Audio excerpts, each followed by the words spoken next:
Muy buenas tardes a todos, ¿qué tal? ¿Cómo están?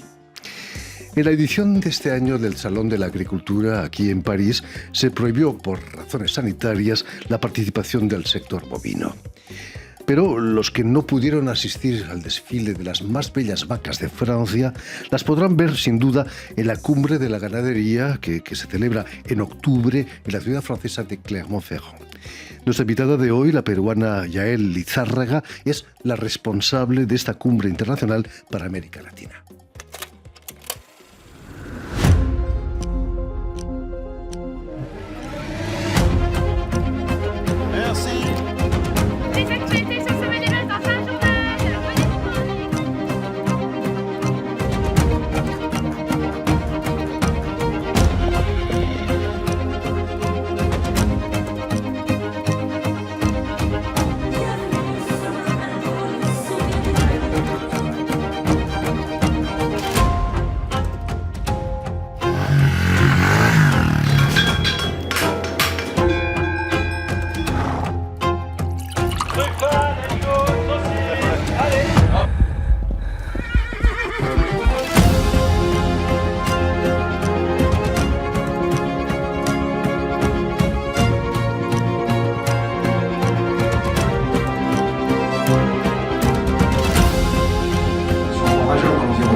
Muy buenas tardes, Yael. Muy buenas tardes. Yael Lizárraga, bienvenida a Radio Francia Internacional. Mil gracias por este honor de estar con ustedes. Un placer tenerte aquí. Un salón de la agricultura sin vacas ni toros de concurso nunca había ocurrido en la historia, ¿no? Miles de visitantes salieron decepcionados. ¿Ha mejorado quizás la situación veterinaria de los bovinos? Exactamente. Hasta el momento estamos en una buena vía, en un espacio sanitario bastante bueno que nos permitirá ver a los animales en el Sommet de l'Élevage. Afortunadamente, ¿no? A principios del próximo mes de octubre se abre en Clermont-Ferrand, en el pleno centro de Francia, la Cumbre Internacional de la Ganadería Sostenible. Es cierto que contará con casi 120.000 visitantes. Exactamente, que vienen, de toda Europa y de los 5 continentes también nos visitan de todas partes del mundo. Es el primer salón europeo para este tipo de ganadería de carne, de leche. Tenemos ovinos, bovinos, equinos también, claro. sí, y ya poco a poco estamos tratando de tener otros sectores como el porcino, avícola también, que van a ser la sorpresa de este año. Permíteme que recuerde a nuestros oyentes que has nacido en la localidad peruana de Moquegua. Moquegua. Pero que vas a crecer en el distrito limeño de Barranco, no lejos del Puente de los Suspiros. ¿A qué suspiros hacía referencia ese puente? Suspiros amorosos. Las personas se paseaban por ahí, los enamorados, y suspiraban. Entonces, el suspiro de amor convirtió al Puente de los Suspiros. Me imagino con que ese nombre. Lo cruzabas muy a menudo, suspirando Sí, quizás también. en algunas veces tuve la ocasión. Vas a obtener el título de ingeniera agrónoma en la Universidad de Lima. ¿Fue el mundo de la ganadería lo que te llevó a esos estudios? Bueno, la verdad que elegí simplemente porque me gustaba estudiar, pero a medida que los años pasaron y en mi carrera profesional sentí una fuerte atracción por todo lo que es la ganadería, principalmente francesa. ¿En tu familia había ganaderos, por ejemplo? No. Ninguno no tenía, pero sí estaba en contacto con muchos ganaderos, no solamente en Perú, sino en Argentina, donde nace. Yo creo que en Argentina fue que nació mi pasión por la ganadería. Por aquel entonces debía ser una de las pocas mujeres que estudiaba ingeniería, ¿no? Sí, éramos muy poquitas, como te decía, de 120 alumnos, 5 éramos mujeres. Bueno, era un lujo para vosotras, ¿no? Tener Sí, ese sí, porcentaje sí, de sí. hombres. Sí, yo creo que he tenido esa suerte de en esta época, digamos, de transición, porque ya nuestras mamás, nuestras abuelitas, pues se dedicaban a la casa. En cambio, mi generación ya saltó para otras, digamos, horizontes que nos permitió tener carreras profesionales de alto vuelo, diría yo. Un gran beneficio para la sociedad, seguro. Gracias. Va a ser aquí en París donde te instalas en 1980 y vas a especializarte en mercados internacionales. Por aquel entonces la Unión Europea solo tenía 9 miembros, no estaban ni Así, Grecia, ni España, ni Portugal. Me imagino que así. fueron tiempos muy intensos, ¿no? Para esos mercados internacionales. Sí, sí, sí, sí, pero ya se deslumbraba toda esta efervescencia y todo este ciclo internacional que hoy en día lo estamos viviendo. Ya no tenemos fronteras, yo diría, en el mercado internacional. ¿M? Lástima que el Reino Unido nos dejó, nos abandonó, Nos ¿verdad? dejó, pero a lo mejor, quién ¿Quién sabe. sabe si vuelven? En el 99 vas a fundar tu propio gabinete de asesoramiento en comercio exterior. Desde entonces has sido consultora para la Unión Europea en muchos programas de cooperación en sectores como el agroalimentario o la ganadería. Imagino que allí empiezan las negociaciones del Mercosur, ¿no? Con el Sí, ya Mercosur. ahí ya se vislumbraban estos acercamientos comerciales y posteriormente, en lo que nos compite a nosotros, se comenzaron a firmar los primeros acuerdos entre la Unión Europea y países latinoamericanos como México y Chile, que fueron los primeros en hacer estos acuerdos comerciales. Posteriormente ya Perú, Colombia, Centroamérica. Y hoy día tenemos el gran expediente de Mercosur. 26 años han hecho falta Sí. para que entre en aplicación. En aquellos años 90, principios del 2000, No, los conflictos agrícolas eran entre España y Francia, Italia también, ¿no? sí, sí, sí, te acordarás a unos inicios justamente por ese desequilibrio de trabajo entre los productores, ya sean italianos, españoles, con algunas frutas como las fresas, por ejemplo, donde había bastante dificultad. Hoy en día se han atenuado y tenemos otras batallas ya con otros países un poco más lejanos. Al menos ya no se queman camiones como se hacían De de acuerdo, fresas en aquellos frente a tiempos. las prefecturas y todo, Terrible. exactamente. Pero a pesar de esos 26 años de negociaciones, el sector ganadero francés sigue muy inquieto, ¿no? Sí, hoy en día nosotros tenemos una visión, dependiendo si estás del otro lado del Atlántico aquí, para este tipo de negociaciones. Europa tiene una alta calidad en su manejo de ganadería. Tenemos, vamos a hablar de Francia, es una ganadería bastante organizada, con una trazabilidad muy buena, un sistema sanitario excelente. Y del otro lado del Atlántico también existen ganaderías que trabajan muy bien, de Paraguay, de Uruguay, Argentina y Brasil, que son los países que conforman la Unión Europea. Tenemos otros países, como por ejemplo Colombia, que tiene más de 24 millones de cabezas de ganado, pero ellos sí todavía no tienen esa, digamos, la Exigencia. trazabilidad, por lo cual no pueden exportar todavía a la Unión Europea. Pero otros países sí lo están haciendo desde hace muchos años. Hablo de los países del Mercosur, con una cuota que desde hace muchísimos años lo están realizando. Ahora con este acuerdo, esa cuota ha subido en Que 1.5%, no es mucho aunque tampoco, ¿no? no es mucho, son 99.000 toneladas que se exportarían, pero que se exportan a toda la Unión Europea, no solamente a un país.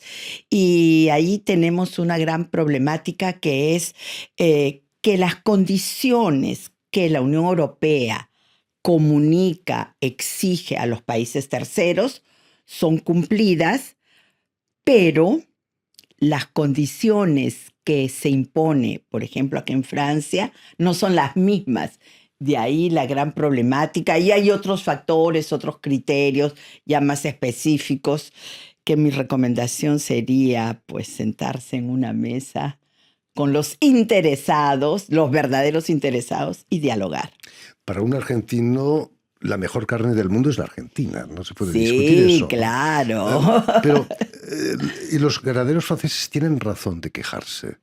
Tiene razón de quejarse en el sentido que si a ellos les piden algo, a los países terceros también les tienen que pedir lo mismo, porque si no, no habría una igualdad. Y yo creo que ahí es donde radica el problema, ¿no? Que tú no puedes pedirle al ganadero francés o europeo trabajar de una manera y tendría mucho desequilibrio, un desfase con los otros. Y cuando tú hablas con cada uno de estos países, pues dicen, cruzando el Atlántico, nosotros cumplimos con lo que nos pide la Unión Europea. Pero claro, y lo cumplen bien y no es la primera vez que exportarían, porque ya llevan años exportando. Ahora no son las mismas, digamos, requisitos en ambos países. Lo que está claro es que no se pueden poner puertas al campo. El mundo es un mundo abierto cada Hoy vez en más. día sí, hoy en día yo pienso que la mundialización no podemos evitarla, pero sí habría que respetar mucho los sistemas de producción, respetar mucho a cada uno de los ganaderos, independientemente de qué país tú Por supuesto. seas, para poder hacer frente a un comercio equitable, un comercio internacional justo, que es Naturalmente. lo que yo creo que todos estarían de acuerdo, ¿no? Volvamos a la cumbre de ganadería de Clermont-Ferrand.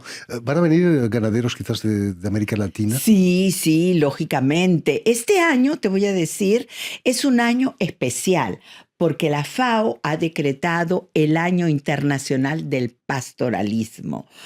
¿Qué significa? Que en nuestro salón, el Sommet de la Elevada Cumbre de la Ganadería, van a haber representantes de cada uno de estos países. Por ejemplo, Colombia va a representar a todos los países de Latinoamérica. España será Europa y así sucesivamente. Tenemos Mongolia. Mongolia es un invitado especial. ¿Por qué? Porque es gracias a este país que hace ya más de 5 años inició esta solicitud frente a la FAO para que este año 2026 sea el año internacional del pastoralismo. Entonces también tendrá un protagonismo. Pero, ¿qué es exactamente el pastoralismo? El pastoralismo es la manera en la cual se van a manejar la alimentación del ganado. Normalmente cuando tú vas a algunas fincas vas a ver que los ganados están estabulados. ¿Qué quiere decir? Que están en unos galpones y tú le llevas la comida, todo lo que necesita, en nutrientes, minerales. En el caso del pastoralismo, tú los sacas a pastorear y ellos se alimentan de ese pasto. En Francia tenemos un ferviente y un, digamos, iniciador de lo que es el sistema Boissin. Es un francés que inició este pastoralismo, un pastoralismo racional en el cual tú vas a llevar a tu ganado a pastar, ¿no? Entonces, tus costos van a disminuir, pero esas tierras también las tienes que preparar de manera a que tengan ese alimento. Eso es. ¿Está cambiando la ganadería en el mundo para un desarrollo más sostenible? Exactamente. Yo creo que el mundo en general está tomando conciencia de lo que es la sostenibilidad. Y para eso hay que realmente preparar, porque tú tienes que elegir cómo vas a trabajar, qué vas a dejarle a este mundo. Hoy en día la preocupación es grande, qué le vamos a dejar a nuestros hijos, y hay personas que sí toman conciencia, pero también está en juego la parte económica, porque muchas veces tú dices, bueno, ok, esto me va a llevar muchos años implantar, pero yo tengo que vivir y tengo que comer hoy día. Entonces es un dilema bastante grande de cómo vas a orientar el manejo de tus animales. También los hábitos de los consumidores están cambiando. Se consume cada vez menos carne. Aquí en nuestra cantina todos los días hay un plato vegetariano, es algo nuevo. Sí. ¿Preocupa eso a los ganaderos? Sí preocupa, pero yo pienso que más que nada es como una tendencia sobre todo son los jovencitos, es la nueva generación que se está preocupando y está diciendo, bueno, ¿cómo nos vamos a alimentar? ¿De qué nos vamos a alimentar? Y yo creo que cualquier exceso es malo.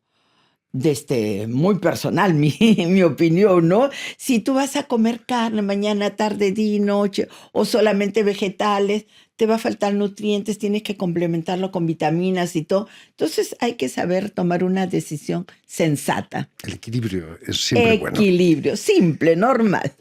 El hecho de que la cumbre se desarrolle en la capital de la región de Auvergne, en el Sí, centro de Francia, exacto. es un símbolo también, ¿no?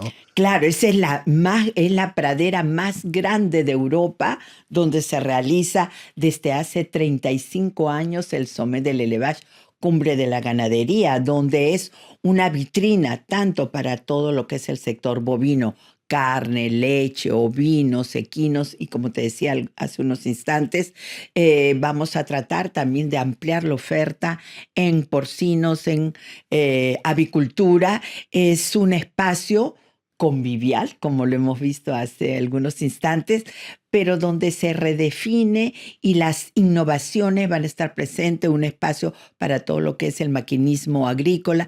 Tenemos conferencias, 135 conferencias, 35 visitas al campo solo para los internacionales, y ellos son los que eligen qué tipo de ganado o qué tipo de institución van a poder elegir en esas 35 visitas de campo. Las colinas de Auvergne son antiguos Sí, volcanes sí. apagados, pero es perfecto para el ganado, ¿no?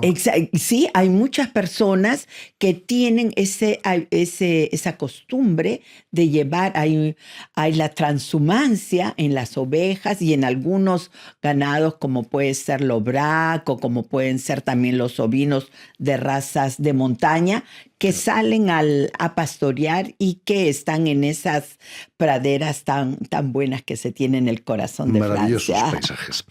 En fin, pues ya lo saben, si les interesa la ganadería o simplemente comer carne, tienen una cita del 6 al 9 de octubre próximos en Clermont-Ferrand para la Cumbre Internacional de la Ganadería Sostenible. Exactamente, Sommet de l'Élevage. Muchísimas gracias, Yael, por haber estado con nosotros. Mucho éxito con este salón, esta cumbre. Permíteme también que te dé las gracias a Romain Cusneau y a Guillaume Buffet, quienes se han ocupado hoy de la realización del programa. Y también saludar a nuestros telespectadores, porque también los tenemos que nos siguen en toda América, desde Chicago hasta la Patagonia, pasando por Lima, seguramente en Perú, gracias a una cadena de televisión que se llama UCL, un canal latino. Y a ustedes, muchísimas gracias por su atención y les damos cita para una nueva edición de El Invitado de Radio Francia Internacional. Gracias.